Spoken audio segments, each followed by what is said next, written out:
This is a poem that I wrote, inspired partly in the Divine Comedy, wanting to know what my own heaven and my own hell would be like. It's also dedicated to my father. My father wakes up early, the mist is mischievous, so he cannot see the landscape. Thorns might make their acquaintance with his legs. He will not notice them. He will notice the trails, the sinuous smile of the mountain, inviting him the way a friend might ask, "Do you want some green tea?" He drinks in the green of every tree. Now he goes into the mountains. Now every bend remembers that it once had a name, because he remembers. He looks for a certain place in the mountains. He's been there many times, but cannot find the trail. I am just a tiny ripple, made from the love of his eyes, shot out into the world. I am a tiny little drop, splashed out, finding a place in the ground. I am still surrounded by his eyes. They move me. He touches a cool, irregular temple of stones. He dreams and wakes and walks somewhere between the place he knows and the place he dreams, or maybe remembers. I am with him. He teaches me how to trace the invisible lines of our memory. Can the voice be traced? What is the voice? Can this rainbow of sounds cry like a fearless raven?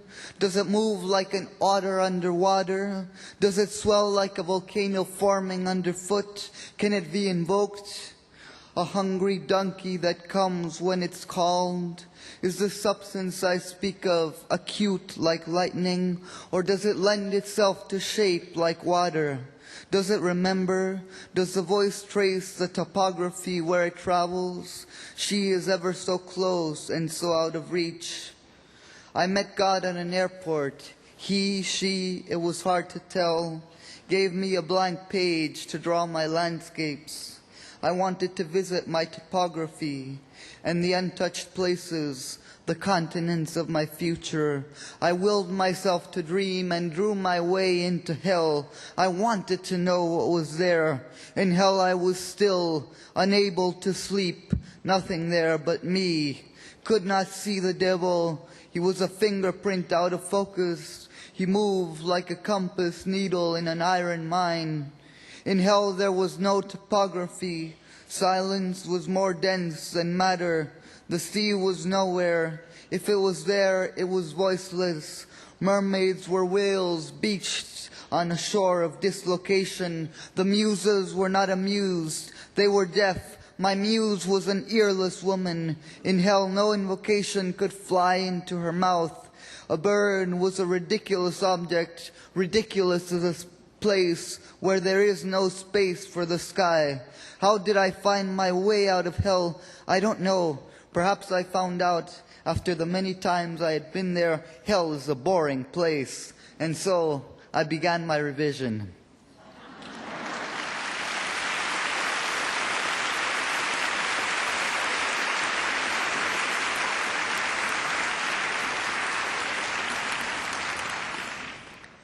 These following two poems have dedications in the books that you'll find out who they're dedicated for if you get them. But for now, I want to dedicate these two poems to all of you for your smiles, your gazes, all the life breathing in each face that makes this worthwhile, makes it a dance instead of a monologue.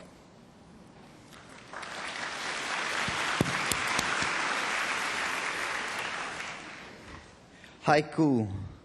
If indeed my heart is a cactus, you are its flower.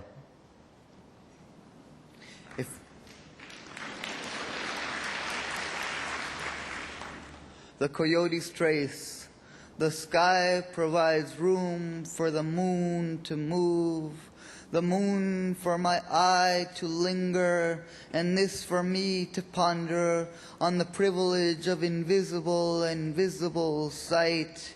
Yet if you wish to find out about this freedom, if you attempt to track me, do not speak to me. Speak to what makes me hungry. Follow the traces of what I love. Thank you.